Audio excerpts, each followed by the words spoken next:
안녕하세요, 여러분. 반재경입니다. 제가 오늘 조금 생소한 경험을 했는데요. 제 마음에 뭔가 여러분들께 메시지를 전달하고 싶고 말씀을 드리고 싶고 제 마음에 뭔가 이렇게 할 얘기가 많이 있는 것 같은데 무슨 얘기를 해야 될지 누구에게 해야 될지 그런 거를 잘 모르겠더라고요. 그래서 카페에 글을 쓸까? 아니면은 후원자님들께 메일을 보낼까? 이런저런 생각을 하다가 제가 거의 365일 번역을 하고 있지 않습니까? 그래서 오늘도 이렇게 번역을 하고 있었는데 제가 번역하던 책에 인용된 성경 구절을 이렇게 읽으면서 이것을 좀 전달했으면 좋겠다 이런 생각이 들었어요. 그래서 조금 신기한 경험인 것 같아요. 말씀이 먼저 제 마음에 다가와서 이것을 전달하고 싶다. 이게 우리가 생각할 때는 정상적인 순서인데 정말 오늘 하루 종일, 지금은 오후 3시 반 정도 됐는데 아침부터 하루 종일 뭔가 제 마음에 전달해야 될 메시지가 있는 것 같은 느낌이 먼저 있었고, 그 이후에 이 말씀을 번역하면서 발견하게 돼서 메시지를 하나 정리를 해보았습니다. 그리고 제목을 이렇게 정해봤는데요. 꿈이 없거나 꿈을 이루는 방법을 모르는 당신에게. 제가 처음에 한국에 돌아왔을 때 제가 발견한 학교 중에 최고의 학교를 갔으니까 얼마나 큰 꿈을 품고 돌아왔겠어요. 마음속에는 비전과 사명과 꿈이 가득한 상태로 돌아와서 누구를 만나면 제가 항상 어떻게 질문했냐면, 집사님 꿈이 뭐예요? 이렇게 질문을 했었어요. 근데 사실 그 질문을 받은 분들이 대부분 싫어하셨어요, 그 질문을. 왜냐면은 꿈이 많이들 없는 것 같아요. 꿈은 어린아이들이나 꾸는 거라고 생각을 하고, 그런데 그렇지 않습니다. 우리 하나님도 그 꿈을 이 땅에 이루시는 분이십니다. 물론 우리가 꿈을 꾼다 이렇게 했을 때에 이것을 부정적인 의미로도 많이 사용하고 있기 때문에 그런 문제도 있겠지만, 제가 꿈이라고 했을 때 여러분 어떤 것인지 아실 수 있을 거예요. 자, 그런데 여러분, 구슬이 서말이라도 꿰어야 보배라는 말 있잖아요. 그런 말처럼 저 자신이 아직 꿰어지지 않은 그 서말의 구슬인 것 같은 느낌이 들 때가 있었어요. 무슨 얘기인지 아시겠습니까? 아마 이런 느낌에 대한 표현은 처음 들어보셨을 텐데, 구슬은 엄청 많은데 꿰어지지 않아서 보석으로서의 가치가 없는 그런 상태, 또는 부화되지 않은 알 같은 느낌. 이런 느낌에 대한 표현도 처음 들어보셨을 텐데, 뭔가 이렇게 껍질을 깨고 나와서 독수리 알을 깨고 나와서 이렇게 부화를 해야 뭔가 생명이 시작되고 뭔가가 시작되는데, 아직 시간이 안 돼서, 또는 그 어미 독수리가 품어주어서 이렇게 필요한 온도가 채워져야 되는데 그게 채워지지 않아서 아직 부화되지 않은 그 독수리 알 같은 그런 느낌, 이런 거 있잖아요. 꿰어지지 않은 구슬 같은 느낌, 부화되지 않은 독수리 알 같은 느낌, 이런 느낌이 들 때가 있어요, 저도. 그래서 지금 내가 서 있는 이 자리에서 다음 단계로 넘어가야 되는데, 그러려면 어떻게 해야 되는가? 다음 단계로 가는 그 길은 도대체 어딘가? 이런 것 때문에 저도 굉장히 답답해하고 그런 적이 많이 있었습니다. 물론 거기에 대한 답은 제가 학교 다닐 때 다 배웠어요. 머리로 몰라서가 아니라 그 상황에 맞는 정답을 이행하고 싶지 않는 그런 거죠. 그래서 우리는 사실 머리로는 답을 다 알고 있습니다. 그런데 그것을 실천하지 않는 이유는 머리는 알지만 마음이 그것을 믿지 않기 때문이거든요. 그래서 제가 이것의 문제점과 이 문제의 원인과 원리와 또 그것을 어떻게 해결해야 되는지 적용하는 방법까지 굉장히 간단하고 대략적인 말씀을 좀 드리려고 해요. 이번 한 편에서 그 원인과 문제와 결과의 방법까지, 해결 방법까지 다 말씀드려야 되기 때문에. 그런데 많은 분들에게 도움이 되실 것 같아요. 문제를 해결하는 열쇠를 발견하는 그런 시간이 되시기를 축복합니다. 자, 우리가 꿈이 없거나 또는 이 꿈이 이루어지는 방법을 모를 때 그것의 원인과 해결책을 알려주는 구절이 바로 시편 37편 4절입니다. 또 여호와를 기뻐하라. 그가 내 마음의 소원을 내게 이루어 주시리로다. 자, 우리의 마음의 소원을 이루어 주신다고 이렇게 나와 있는데, 이것을 영어나 원어로 보면은 내가 이미 가지고 있는 이 마음의 소원을 이루어 주신다라는 뜻으로도 해석이 되지만, 내 마음의 소원이라는 것을 주신다. 즉 소원, 꿈, 목적, 이런 게 없는 사람에게 그 소원 자체를 마음에 주신다라는 뜻으로도 해석할 수 있습니다. 그래서 저는 두 가지 다 해석이 가능하다고 생각을 해요. 그래서 꿈과 마음의 소원이 없는 사람에게는 그 마음의 소원과 꿈을 주시고, 또 마음의 소원이 있지만, 꿈이 있지만 그것을 이루는 방법을 모르는 사람에게는 그 마음의 소원과 꿈을 이루어 주시는데, 우리가 어떻게 할 때 이루어 주십니까? 여호와를 기뻐할 때. 그러면은 이 여호와를 기뻐한다라는 것이 어떤 것인가? 제가 오늘 발견한 구절은 바로 이건데요. 이사야 61장 10절에 보니까 내가 여호와로 말미암아 크게 기뻐하며 내 영혼이 나의 하나님으로 말미암아 즐거워하리니, 이는 하고 그 이유가 나오죠. 그래서 여호와를 기뻐한다라는 것은 무언가의 결과입니다. 그냥 지금부터 여호와를 기뻐해야지 하면서 기뻐하는 것이 아니라 내가 무엇을 어떻게 하면 결과적으로 여호와를 기뻐하게 된다라는 말인데, 이유가 여기 나옵니다. 그가 구원의 옷을 내게 입히시며 공의의 겉옷, 의의 옷입니다. 의의 옷이라고 해석하셔도 되는데, 의의 옷을 내게 더하심이 마치 신랑이 사모를 쓰며 신부가 자기 보석으로 단장함 같게 하셨습니다. 자, 여기에서 이 말씀을 좀 단순 명료하게 정리하면, 내가 여호와를 기뻐하고 내 영혼, 혼입니다. 내 혼이 하나님 때문에 내가 즐거워하는 이유는 여호와 하나님께서 나에게 구원의 옷을 입히시고 의의 겉옷을 그 위에 또 더해 주셨다라는 건데요.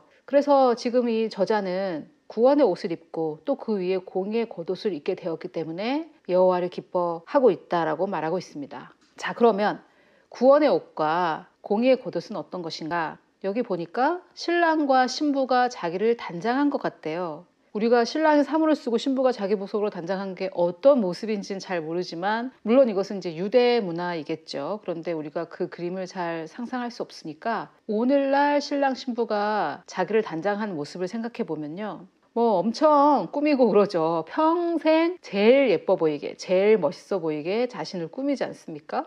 그래서 구원의 옷, 공의의 옷 이렇게 표현할 때 그것이 우리에게 어떤 익숙하고 그런 감이 오지 않잖아요. 그러면 바로 신랑 신부가 단장한 것과 같이 단장했다라는 것을 생각하면 됩니다.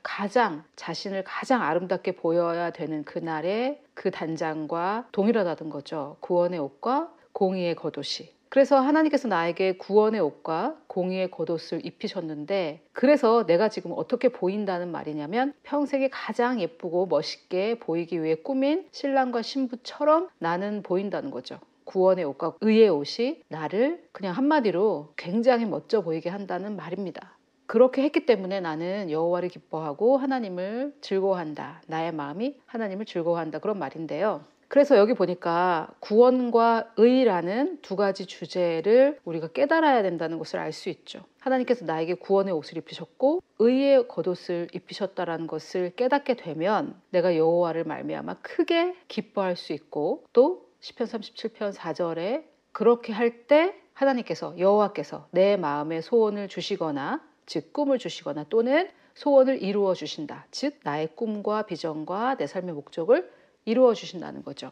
자, 그러면은 이 두 구절을 연결해 볼 때 꿈이 없는 사람에게는 꿈을 주시고 꿈이 있는 사람에게는 그 꿈을 이루어 주시는데, 조건은 여호와를 기뻐하는 것입니다. 그러면은 꿈을 이루려면 여호와를 기뻐해야 되는데, 여호와를 언제 기뻐하느냐? 내가 구원의 옷을 입고 공의의 겉옷을 입었다는 것을 깨달을 때 여호와를 기뻐하는 거죠. 그러면 우리가 내 마음의 소원을 갖거나 내 마음의 소원을 이루려고 할 때는 결국 원인과 결과를 따져볼 때 구원의 감격과 의의 감격을 깨달으면 된다라는 말입니다. 나에게 구원이 어떤 것인지, 나에게 의란 어떤 것인지를 우리가 깨달을 때 여호와를 기뻐하게 되고, 여호와를 기뻐하면 마음의 소원이 없는 자에게는 소원을, 마음의 소원이 있는 자에게는 그 소원을 이루어 주시는 것을 경험하게 되는 것입니다. 자, 이해가 되셨습니까? 꿈이 없거나 꿈을 이루는 방법을 모르는 경우라면 이 두 가지 구절로 해결책을 여기에서 발견할 수 있는 것이죠. 자, 여기까지가 무엇을 한 것이냐면 하나님의 말씀으로 해답을 찾아낸 것이거든요. 내가 꿈이 없거나 꿈을 이루는 방법을 모를 때 어떻게 해야 되는가? 그가 나에게 입혀주신 구원의 옷과 그가 나에게 더하신 공의의 옷을 깨달아야 됩니다. 자, 그래서 구원과 의라는 이 두 주제를 우리가 공부를 하면 결과적으로 여호와를 기뻐하고 우리 마음이 하나님을 기뻐하게 되는데 그렇게 하면 내 마음에 소원이 생기거나 이미 있는 소원은 이루어진다. 자, 이게 무슨 뜻이냐면요. 우리에게 비전을 주시는 것, 우리에게 부르심을 주시는 것, 우리에게 소원과 꿈을 주시는 것은 바로 하나님의 말씀이라는 뜻입니다. 우리가 언제 비전을 발견하느냐, 우리가 언제 부르심을 발견하느냐, 우리가 언제 꿈과 소원을 발견하느냐, 우리가 말씀을 가까이 할 때, 말씀을 내 마음에 품을 때 가능합니다. 굉장히 원론적으로 들리실 텐데 제가 이것에 대해서 간증을 했던 적이 있어요. 제가 한국에 돌아오자마자 간증을 했던 건데 그 간증 영상을 아래 설명란에 달아놓겠습니다. 한번 여러분들께서 보시면 좋겠고요. 그 당시 제가 말씀을 공부했던 것은 조금 과한 방법으로 공부를 했었던 건데 여러분들께는 각각의 상황에 가능한 방법을 알려드릴 테니까 그 영상을 보시고 이 말씀을 묵상하는 것이 너무 어려운 것이다라고 생각하지는 않으셨으면 좋겠어요. 이 구원이라는 것은 히브리어로 예수님의 이름과 뜻이 같아요. 히브리어로 예수님의 이름은 예슈아입니다. 근데 그것의 뜻은 구원이에요. 그래서 예수님의 이름의 뜻이 구원입니다. 그래서 우리가 구원에 대해서 알아간다는 것은 즉 예수님에 대해서 알아간다라는 뜻도 됩니다.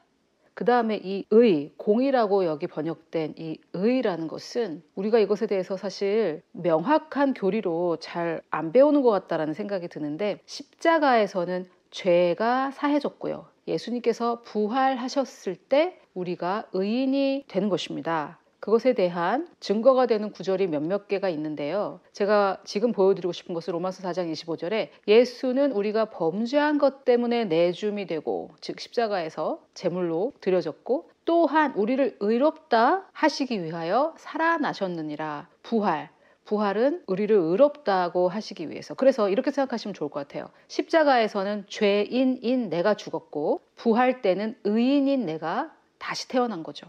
이렇게 생각하시면 굉장히 쉽게 이해가 되시죠? 십자가에서는 내가 죽었어요.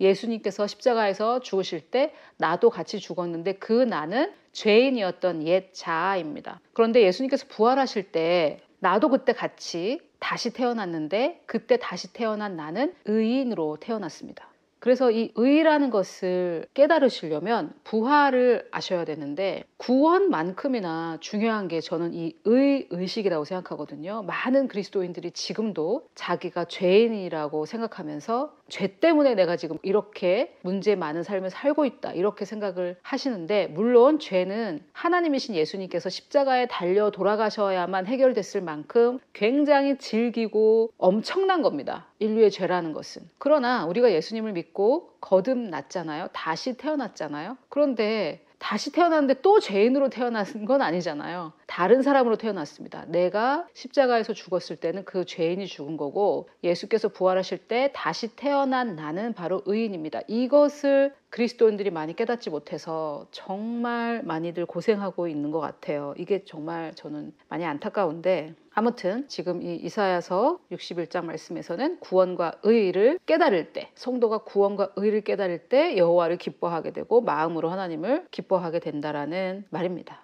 그래서 이것에 대해서 공부할 때 구원과 의에 대해서 공부할 때 우리는 여호와를 기뻐할 수 있게 되며 그때 내 마음의 소원이 생기거나 이루어집니다. 그래서 마음의 소원이 없어요. 소원은 있지만 어떻게 성취하는지 모르겠어요 라고 말씀하시는 분들은 첫째, 여호와를 기뻐해야 합니다. 여호와를 어떻게 기뻐하느냐? 구원과 의에 대해서 깨달아야 됩니다. 구원과 의에 대해서 깨달으려면 말씀을 공부해야 되겠죠. 제가 오늘 원론부터 적용까지 다 설명을 드리기 때문에 굉장히 단순하고 간단하게만 말씀을 드리고 있습니다. 자, 그럼 말씀 공부하는 방법에 대해서 좀 말씀드리고 싶은데요.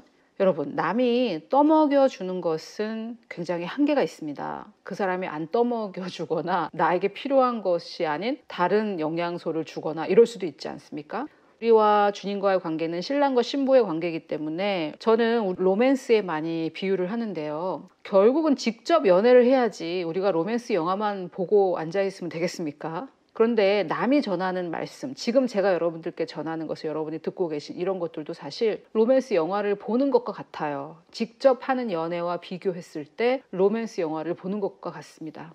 물론 영화를 많이 보면은 연애에 대해서 박식해질 수는 있겠죠. 하지만 본인은 경험이 없는 거예요.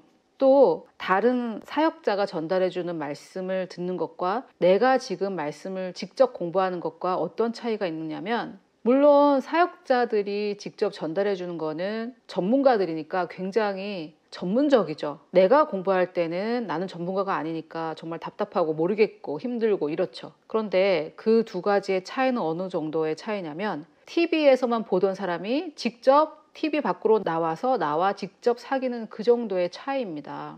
물론 TV에서 보면 잘 꾸며진 모습이고 완벽한 모습이겠죠. TV 밖으로 나오면은 그 사람의 평소에 있는 그대로의 모습이니까 TV만큼 완벽하진 않겠죠. 그러나 TV에서 너무 많이 봐서 내가 저 사람을 익숙하게 알고 있다라고 생각할 수도 있지만, 그것은 그 사람의 진짜 모습이 아니지 않습니까?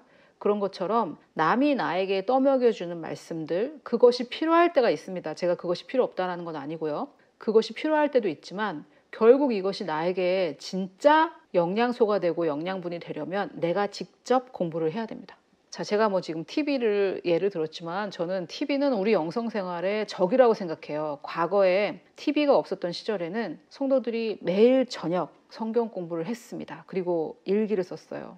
저는 현대인들이 과거의 사람들보다 정신이 굉장히 떨어진다고 생각해요. 우리는 어떤 과학기술의 발달로 인해 지금 사람들이 훨씬 정신이 뛰어나다고 생각하지만, 과학기술은 우리가 발전시켰나요? 일부 과학자들이 발전시켰죠. 모든 사람들이 한 게 아니잖아요. 우리는 그냥 그 과학자들이 발전시킨 그 결과를 따먹고 있는 것 뿐이죠. 그런데 이 TV가 없었던 시절에는 미국의 성도의 가정의 전형적인 모습은, 저녁 식사를 마치면 아버지 주변에 어린아이들이 옹기종기 모이면 부모님들이 성경을 읽으면서 성경을 가르쳐주는 그런 모습이고, 아이들이 성장하면 직접 성경을 읽는 그런 모습입니다. 사실 우리는 지금 TV 때문에 참 힘들죠. 그리고 TV를 없애는 가정도 있는데, 그러면 이제 또 스마트폰을 쳐다보고 있거나 컴퓨터를 쳐다보고 있고, 참 우리가 성경 말씀을 묵상하는 것을 방해하는 그런 문화들이 많죠. 아무튼 말씀을 직접 공부해야 되는데요. 첫째, 제가 말씀드리고 싶은 것은, 우리가 말씀을 공부할 때 10명이 있으면 10가지 다 다른 방법이 있다고 저는 생각해요. 각자의 성숙의 정도도 다르고, 감정과 생각이 얼마나 치유되었는가에 대한 그 정도도 다 각각 다르고요. 그래서 자신에게 가능한 방법을 선택하시는 게 좋습니다. 누가 어떻게 한다고 해서 그것이 나에게도 적합한 방법은 아니거든요. 또 어디서부터 해야 될지 모르겠다라는 말씀을 제가 많이 들어요. 그런데 크게 감동이 되었던 말씀이 있잖아요. 어떤 사람의 영상을 봤다든지 어떤 책을 읽었다든지 할 때 나에게 크게 다가왔던 그런 말씀이 있을 거예요. 그것을 한 구절 두 구절이라도 이렇게 묵상하면서 암송하는 방법, 이렇게 소리내어 읽으면서 그것을 암송하는 방법으로 시작하셔도 참 좋을 것 같아요. 제가 옛날에 했던 방법은 그것을 메모지에 적어서 붙여놓고, 제가 항상 보던 참고서나 항상 가지고 다니는 책의 표지에 붙여놓거나, 그런 식으로 해서 항상 그 말씀을 봐서 그 말씀이 결국은 암송이 될 때까지 그렇게 했었던 적이 있었는데, 도대체 어디서부터 해야 될지 모르겠다라고 생각되시는 분들은 오늘 제가 보여드린 이 말씀 구절 벌써 3가지인데 그 중에 하나를 선택하셔서 그것을 계속해서 묵상하시거나 암송하시는 거. 그런데 이 말씀을 읽기만 해서는 안 돼요. 그래서 제가 읽기만 해서는 안 됩니다, 한번 써보세요, 이렇게 이제 권해드렸는데, 또 그냥 써보는 그 행위 자체에 만족하시는 분들이 많아요. 하루에 3장 읽어야 된다니까 줄줄줄줄 읽고 나서 뭘 읽었는지도 모르는 그런 상황, 또 쓰라니까 또 쓰는 상황, 이런 것들은 전부 다 행위, 행동에 초점이 맞춰져 있는 겁니다. 우리는 깊이 있는 공부를 해야 되거든요. 여러분, 전쟁이라는 것은 뭔가를 탈취하기 위한 것인데, 하나님과 사탄이 무엇을 위해서 전쟁을 하는지 아십니까? 바로 우리의 마음을 빼앗기 위해서 전쟁을 하고 있어요. 하나님이 원하시는 것도 우리의 마음이고, 사탄 마귀가 원하는 것도 우리의 마음이에요.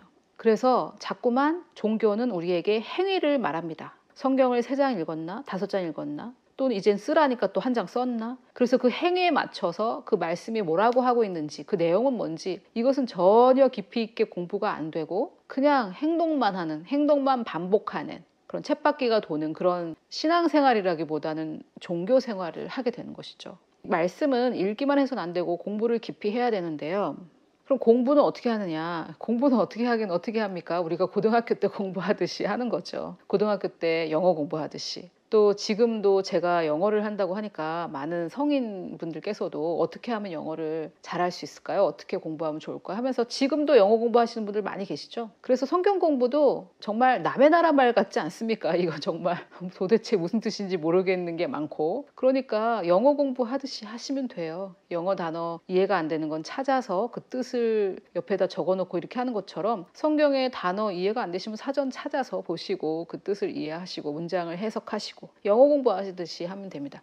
그런데 정말 공부를 전혀 안 하셨던 분들은 어떻게 하느냐? 중고등학교 다닐 때 진짜 공부 안 했던 애들이 있잖아요. 숙제도 안 해오고 쟤네들은 도대체 왜 학교를 다니는지 모르겠는 그런 애들이 있지 않았습니까? 걔네들이 그대로 성장해가지고 나중에 예수를 믿고 지금 이 동영상을 듣고 있는데 고등학교 때 영어 공부한 것처럼 성경을 공부해라 제가 이렇게 말하고 있으니 나는 고등학교 때 공부를 안 했는데 이렇게 생각하시는 분들도 계시지 않을까요? 자, 그런 분들, 공부를 전혀 안 하셨던 분들은 이렇게 하시면 돼요. 이 말씀을 읽어가지고 그 안에 있는 뜻을 깨달으면 10억이 생긴다라는 마음으로 읽으시면 됩니다. 또는 이 말씀을 공부하지 않으면 지금 누가 내 머리에 총구를 겨누고 있어서 공부하지 않으면 안 되는 상황이다. 이렇게 하면은 아마 공부를 다 하실 거예요.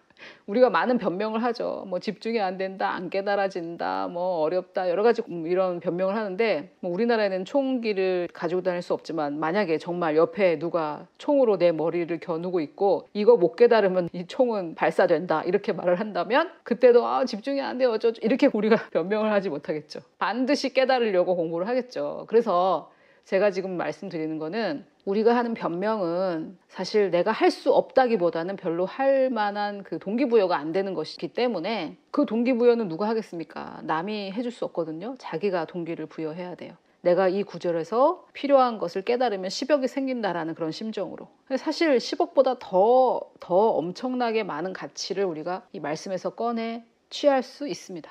자, 그래서 첫째는 각자가 다르니까 자기의 상태에 맞는 방법으로 시작을 하고, 둘째는 말씀이라는 것은 그냥 읽기만 해서도 안 되고 쓰기만 해서도 안 되고 그냥 읽었다라고 하기 위해 누구한테 검사받기 위해 하는 것은 아니고 깊이 있는 공부를 해야 된다. 세 번째, 그러면 어떻게 하면 깊이 있는 공부를 할 수 있는가? 제가 하는 방법을 좀 알려드리면요. 요즘 그냥 스마트폰으로 읽고 그냥 이렇게 하시는데 그렇게 해서는 공부가 잘 안 돼요. 노트북이 반드시 필요하다고 저는 개인적으로 생각합니다. 요즘 노트북은 20만 원대면 다 살 수 있더라고요. 말씀을 공부하는 데에 엄청난 기능이 있는 노트북은 필요가 없습니다. 그냥 20만 원대로 노트북을 하나 구입하셔서 베들레헴 성경 검색기라는 것을 깔아 보십시오. 제가 아래 그 베들레헴 검색기를 통해서 어떻게 공부하는지 제가 전에 후원자님들께 보내드렸던 동영상 링크를 한번 달아드릴 테니까 베들레헴 성경 검색기로 어떻게 공부하는지 방법을 좀 보시면 좋겠고요. 한글도 뭐 번역본이 엄청 많아요. 그래서 각 번역본을 좀 비교해 가면서 공부하시면 좋겠고, 또 성경에 나와 있는 영어는 대한민국 고등학교 수준입니다. 성경이니까 어렵다 이런 선입견을 가지고 보지 마시고 고등학교에서 사실 고등학교 영어 수준보다 더 쉬워요. 그래서 그냥 나도 할 수 있다라는 생각을 가지고 보시면 좋겠고요. 베들레헴 성경 검색기에는 없는 버전이 있는데 확대 성경이라는 게 있습니다. 확대 성경은 그 원뜻을 이렇게 설명하기 위해서 말하자면 번역을 했는데 많은 설명을 달아 놓은 거예요. 의역이 된 거죠. 그래서 저는 확대 성경을 추천해 드립니다. 이 확대 성경은 베들레헴 성경 검색기에는 없고요. 제가 확대 성경을 볼 수 있는 링크를 달아 놓겠습니다. 그리고 스마트폰에는 Amplified Bible이라는 앱도 있어요. 좀 돈을 좀 내야 되는 것 같던데 하여튼 굉장히 저는 이 확대 성경이 저에게 도움이 많이 되고 있습니다. 물론 성경이 쓰여진 히브리어나 헬라어 사전도 많이 저는 보고 있는데 그렇게까지 하기는 조금 힘드신 분들은 확대 성경 정도를 보시면은 그 확대 성경의 이름의 뜻이라든지 이런 게 이렇게 표현이 되어 있고 이 말은 진짜 무슨 뜻인지 이런 것들이 좀 나와 있어서 도움이 많이 되실 거예요. 자, 그래서 그렇게 그냥 읽는 것만으로는 안 된다라는 말입니다. 옛날에 우리가 고등학교 때 공부할 때 참고서를 얼마나 많이 샀어요. 그런 것처럼 성경 공부에도 참고서가 필요한데 특히 자매님들, 주부님들 지금 이 영상도 대부분 스마트폰으로 보실 텐데 저는 크리스찬들은 반드시 공부를 해야 된다고 생각하고 공부를 하는 사람은 노트북 정도는 반드시 있어야 된다고 생각을 하고요. 중고를 사셔도 되고 누가 쓰던 거를 이렇게 받아도 되고 이렇게 성경 공부하는데 엄청난 기능이 필요한 건 아니니까요. 자, 그 다음에 또 말씀드리고 싶은 거는 자신의 신학과 교리에 갇혀있지 말라는 말씀을 드리고 싶어요. 저에게 이메일을 보내주시는 것을 보면은 목사님들이 많이 저의 영상을 보고 계신데 본인이 졸업한 그 신학교의 교리, 본인이 속한 교단의 교리가 있기 때문에 그것의 밖의 것을 얘기하면은 굉장히 저항을 하거나 자기를 보호하는 그 모드로 들어가시는 분들이 많아요. 물론 내가 모르는 것에 대해서 얘기하는 것에 있어서 자기를 좀 보호하고 싶은 인간의 본능이겠죠. 그런데 성경 공부를 많이 하셨던 분들, 또 저처럼 뭔가를 다른 사람에게 막 주장을 했었는데 이제 와서 내가 했던 말을 바꾸려고 하니까 마음에 내키지 않거나 이런 경우가 참 많아요. 그런데 제가 말씀드리고 싶은 것은 하나님께는 저 태평양 바다보다 더 넓은 계시의 바다가 있습니다.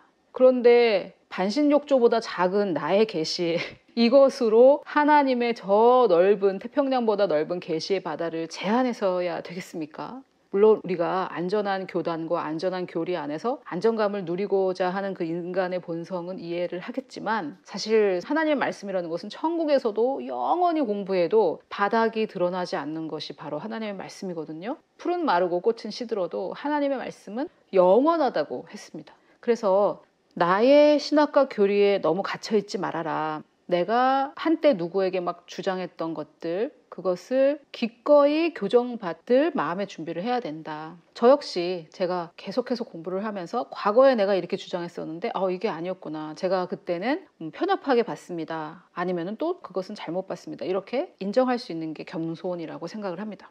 자, 그래서 제가 오늘 여러분들께 말씀드리려고 했던 큰 주제는 꿈이 없거나 또는 꿈은 있는데 이것을 이루는 방법을 모르는 여러분들께 해답을 드리고자 했던 건데요. 사실 10명이 그렇다면 그것에 대한 해답은 10가지, 각자가 다 다릅니다. 우리가 다르기 때문에. 그때는 어떻게 해야 되느냐? 내가 여호와를 기뻐하면 내 마음의 소원을 주시거나 또는 내 마음의 소원을 이루어 주시는데, 여호와를 기뻐하고 하나님을 즐거워하려면은 그분이 나에게 주신 구원의 옷과 그분이 나에게 주신 의의 겉옷을 깨달아야 합니다. 자, 그리고 구원이란 예수님의 이름의 그 뜻이기 때문에 예수님의 말씀 그 자체잖아요. 그래서 구원을 알려면 예수님을 알아야 되고, 예수님을 알려면 말씀 그 자체이시기 때문에 우리가 말씀을 공부하면 됩니다. 너무 그 폭이 넓다면 의의 겉옷이라고 했으니까 의라는 주제를 공부하면 되겠죠. 어떻게 의라는 주제를 공부하느냐? 이런 검색기에 의를 딱 쳐보면 엄청 많이 나오겠죠. 그런데 제가 여러분들께 권해드리고 싶은 것은 의에 대해서 공부하시려면 로마서와 갈라디아서가 굉장히 도움이 많이 되거든요. 그래서 내가 말씀을 공부할 때 비전을 품게 됩니다. 비전을 주시는 말씀의 능력. 이것은 저의 삶을 통해 여러 번 하나님께서 검증해 주신 것입니다. 내가 말씀을 공부할 때 그때 소원이 생기고 그때 비전이 생기게 되어 있습니다. 자, 그러면 제가 이제 방법까지 말씀드렸는데 말씀을 공부하는 방법은 무엇인가? 누군가가, 제가 지금 여러분들께 설명하듯이 누군가가 이렇게 설명해 주는 것은 우리에게 굉장한 도움이 되지만, 이것은 우리가 어렸을 때 엄마가 나에게 밥을 떠먹여 주는 것과 같고 한계가 있습니다. 그래서 로맨스 영화만 보는 것이 아니라 직접 연애를 하는 그 차이라고 말씀을 드렸죠.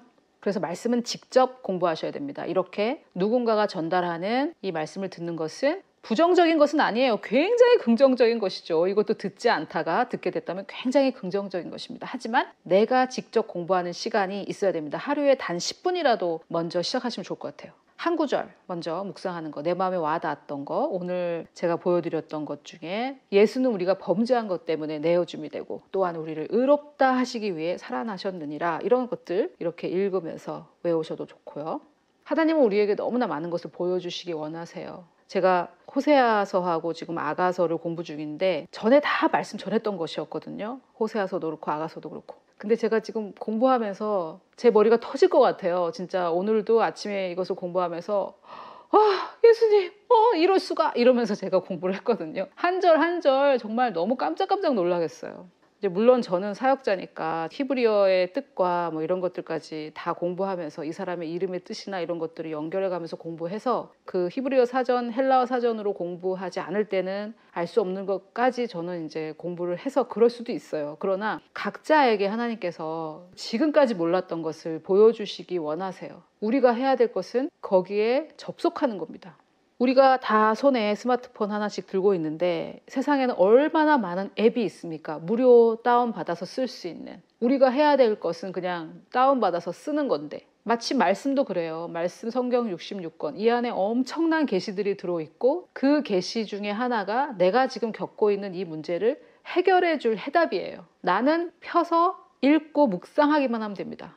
그런데 말씀은 하나님이시라는 그 놀라운 분의 말이기 때문에 마음을 쓰지 않고 그냥 읽어서만은 안 되고 내 마음을 다해서 마음 깊이 묵상을 해야 합니다. 그것에 대한 여러 가지 방법은 각자가 다를 수가 있겠지만 이 말씀으로 또 마무리를 하면 좋겠네요.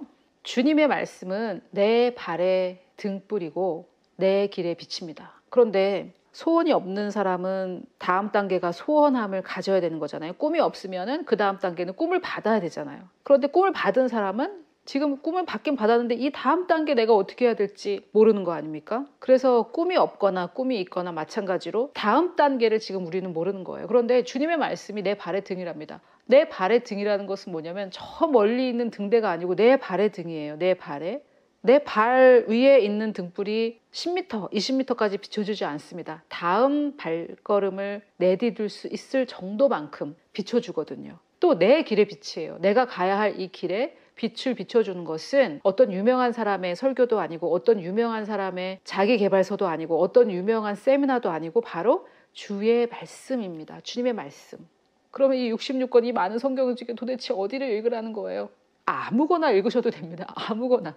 하나님의 말씀은 우리의 마음을 치유하고 다음 단계로 인도하는 능력이 있습니다. 물론 내가 지금 구원을 이해하고 있지 못하다라고 한다면 구원에 관한 말씀을 공부하는 게 제일 좋겠죠. 나에게 치유가 필요하다면 치유에 관한 말씀을 공부하는 게 가장 좋겠죠. 그런데 하나님의 말씀은 그것도 능가하시는 것 같아요. 제가 전에 굉장히 오래된 일인데 굉장히 제 삶에 엄청나게 힘든 경험을 한 적이 있었어요. 그래서 출근하다가 기독교 방송을 틀었는데 그때 그 방송에서 뭐가 나왔냐면 성경 통독 시간이었는데 레위기가 나왔습니다. 발 굽이 나눠져 있는 거는 뭐 어떻게 하고 뭔 어떻게 하고 이런 전혀 상관없는 말씀. 그래서 제가 그때 너무 힘들어서 마음의 위로를 받으려고 이렇게 기독교 방송을 틀었는데 제일 따분하고 재미없는 성경 통독 시간이고 게다가 레위기라니 하나님은 나를 버리셨나 막 이렇게 생각을 했는데 그 의미도 알 수 없는 발굽이 갈라진 거 먹지 말고 어쩌고 저쩌고 그 말씀을 쭉 누가 이렇게 읽어주시는데 그 말씀 그 자체가 제 마음을 회복하고 치유해서 제가 운전하면서 정말 엉엉 울고 그 문제에서 해결되고 치유받은 경험이 있어요. 여러분 우리가 주제에 맞는 성경을 공부하면 더더욱 좋겠지만 주님의 말씀은 그것이 무엇이 됐든 내 발의 등불입니다. 내 길의 빛입니다. 지금 내가 어떻게 해야 되는지 알 수 없거나 내가 가야 할 방향을 모르거나 아니면 아예 꿈도 없고 소원함도 없고 그냥 무기력증에 고통받고 있다면 우리가 해야 될 것은 성경을 펴는 겁니다. 그것이 스마트폰의 앱이 됐든 노트북의 성경 검색기가 됐든 아니면 종이책이 됐든 하나님의 말씀을 열고 한 문장을 묵상하시고 또 뭐 그렇게 열고 싶지도 않다. 그러면 오늘 제가 보여드린 말씀 중에서 제가 아래 동영상 설명란에 오늘 인용한 말씀을 아래에 달아 놓을 테니까 딱 그것만 누르셔서 오늘 제가 인용한 말씀이라도 묵상해 보시고 읽어보시고 소리내서 읽어보시고 성령님 무슨 뜻인지 알 수가 없어요. 깨닫게 해주세요. 이렇게 정말 하나님의 말씀은 우리의 혼의 양식입니다. 밥을 먹지 못하면 힘이 없어서 걷지 못하듯이 하나님의 말씀을 우리 마음으로 머리로 말고요. 우리의 마음으로 묵상하지 않으면 꿈이 없는 게 당연한 거고요. 꿈이 있어도 그 다음으로 가는 길을 모르는 게 당연합니다.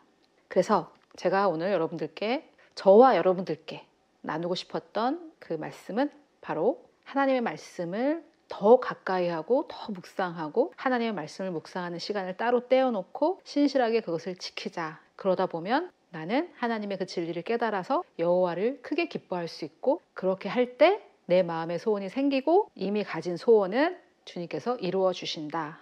할렐루야! 너무 놀라운 주님의 말씀입니다. 자, 그래서 주님의 말씀을 묵상하려고 결심하는 저와 여러분들을 그 이름이 곧 하나님의 말씀이신 예수 그리스도의 이름으로 축복합니다.